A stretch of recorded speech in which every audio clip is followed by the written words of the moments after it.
Hi, it's me, Eino, as promised, from my home studio, bringing to you a Q&A video based on the questions that you submitted to my talk.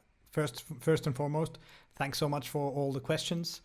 There were in fact so many of them that I had to do a bit of trimming, and I'm going to focus on the questions that were specifically about game design, because my talk was about game design, and I'll save the rest of the questions for later. If there happens to be loud noises like drilling noises or hammering noises in the background of the video, I apologize. It is because our building company, in their infinite wisdom, decided to start exterior renovations this week, and they'll continue for 4 months. So fun times. Anyway, let's get to the meat of this video, which is answering the questions that you guys submitted.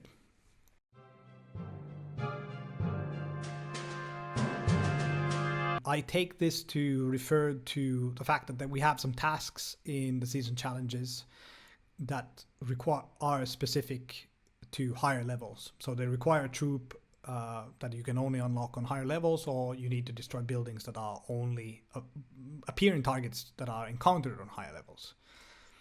And this was a conscious decision from us to include these kind of tasks in the mix.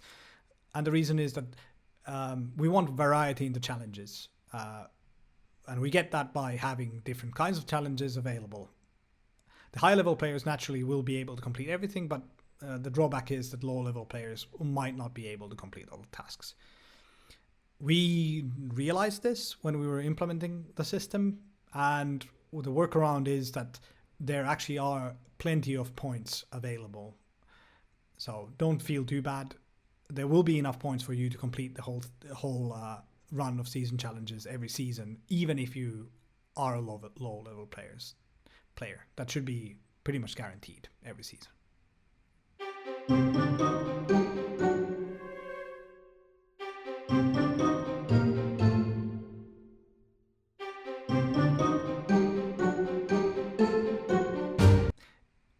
Build-A-Base, when it came out, it was a big event, and I think there had been a long time since the previous update when it came out, and it made a big splash. We got a lot of players coming back to the game.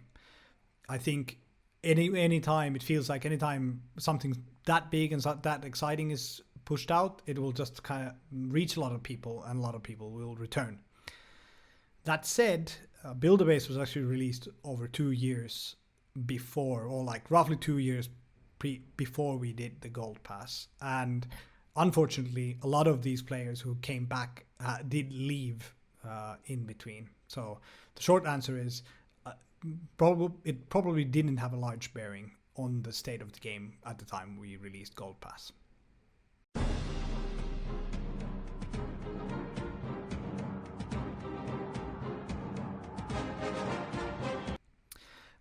I think this is a great question. It touches on actually one of the core kind of questions about operating a very long-running game.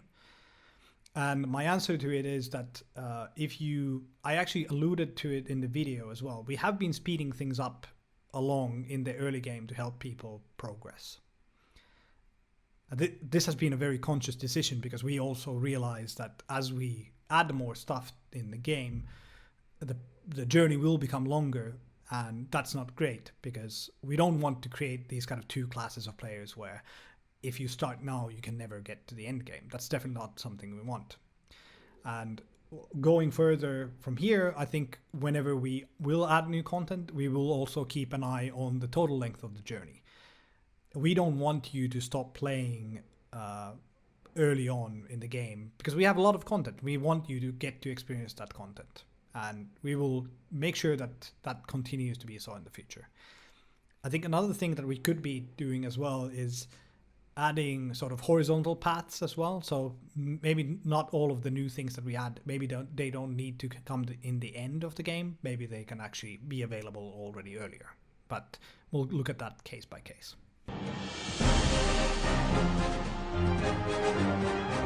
I would answer this by saying that in true Supercell style, there is no set in stone process.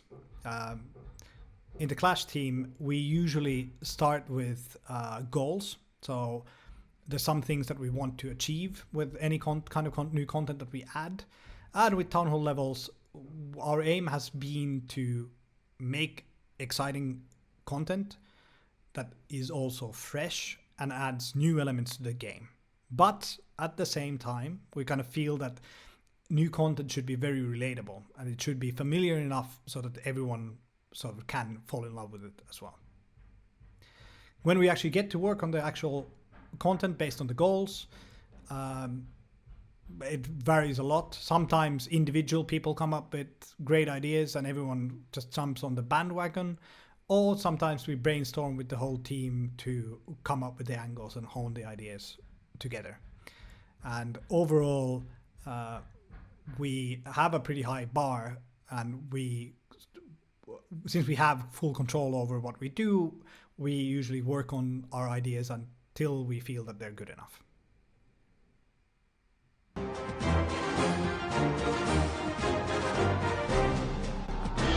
Super Troops are a great way for us to add fresh gameplay elements to the game in a flexible manner. And since we have already quite a lot of troops in the game, we didn't want to, and we want to keep adding new troops, we didn't want to add more complexity by just kind of offloading a bunch of new permanent troops. Super Troops felt like a good way to add more options to the players, but still having restrictions like having one troop available at a time to just make it more manageable and straightforward and understandable. One other thing that is nice for us with Super Troops is that it provides us provides the high-level players a way to spend their Dark Elixir after they're done with laboratory and hero upgrades, which in the past wasn't actually possible. You would end up with full Dark Elixir storages. So Super Troops actually give you a way to work around that.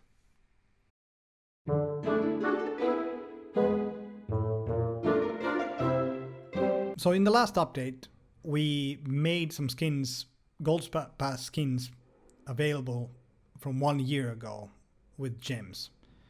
And we did this because there was a lot of demand. A lot of players approached us and said, we would like to I didn't have a chance to get the skin a year ago. I wasn't playing at the time. Please, can I get it somehow? When we considered this and decided that we will bring them back with gems.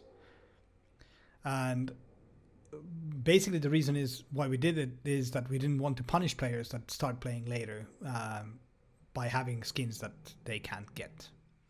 And we will continue bringing Gold Pass skins, making them available in the future as well. But we will follow a rule that at least 1 year has to have passed before something comes available. So Gold Pass purchasers will be able to play with the skin for a year before anyone else has a chance to get it.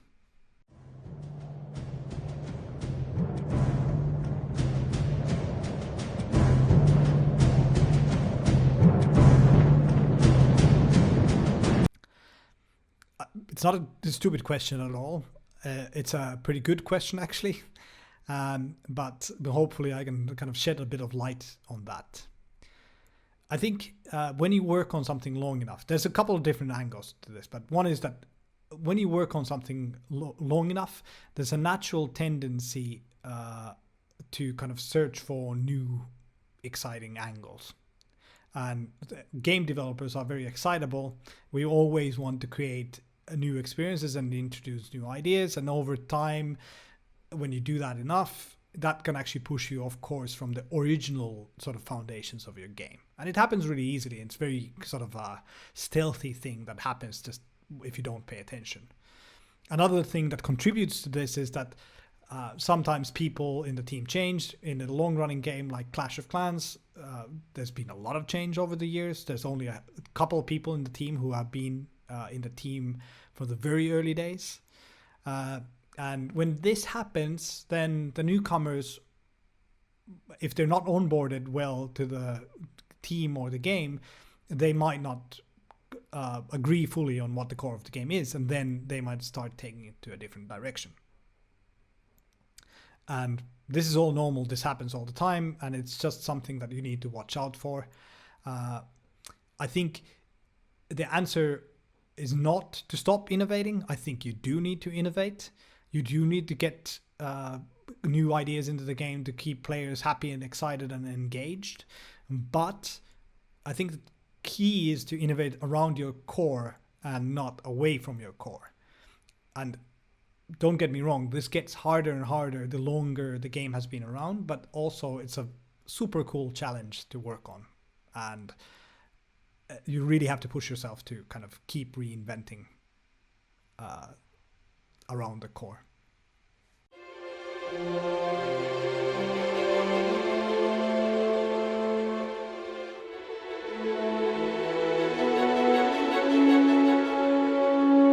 Like I mentioned in the talk, I think the thing we try to do is we try to collect all the intel we can get, take feedback, collect evidence, listen to as many sources of input as you can, and then try to kind of build a cohesive picture of how things are from those things.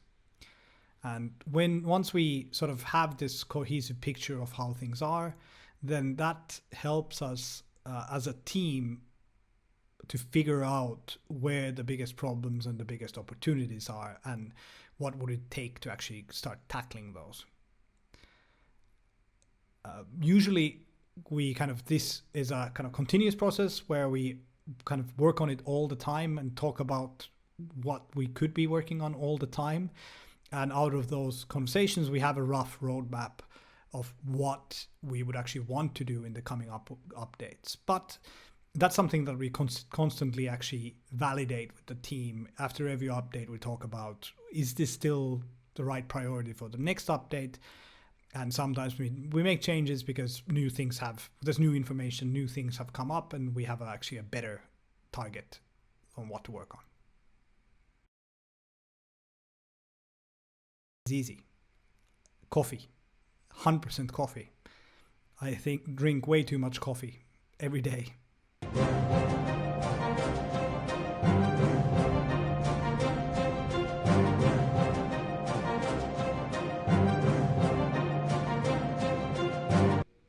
Maybe a little bit of context on how esports started for us. So, like I mentioned in the presentation, with the Clan War Leagues, we wanted to create an end game for Clan Wars. And once we had done that, it actually, we realized that it provides a super cool and easy kind of a fit structure for esports. And it allows us to really kind of transition to doing esports really easily. But esports didn't really come up from nothing for us. Esports was already there before we sort of started supporting it through the game. Community tournaments have been around for a long time before we actually started doing those. So those guys are the true pioneers of Clash esports. But just kind of as a caveat, I'm just talking about Clash esports here because all the teams at Supercell are independent and everyone makes their own calls. So this is just about us. But yeah, back to the community point. I don't think we would do esports if the community wasn't actually passionate about it. So if we didn't have already these community leagues paving the way, showing that there's actually a lot of people interested in doing this, and us also seeing the competitive urges in the game, we wouldn't be doing esports. We're doing esports because of the community, and we're doing it as a sort of we're doing it because the community definitely wants it. It's not really a business proposition. We're not in it for the sponsorship money. It's just for the community. When it comes to the qualifier numbers, I think, yeah, we can definitely improve. It's not a great percentage yet, but on the other hand, I'm not too concerned. It's very early days for us, and there's a lot of stuff that we can do better. So I'm sure that we will also step up our game in that.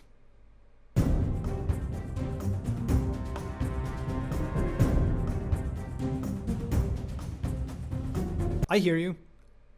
As it stands, I think we also feel that the builder base doesn't have as clear of an identity as it should in the game.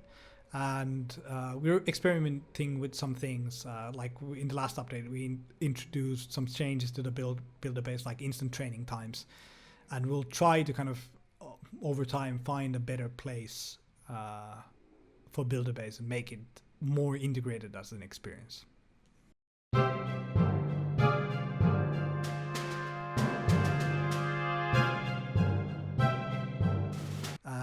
Before I dive into this question, I think people maybe need a bit of context on what Operation Blue Skies means.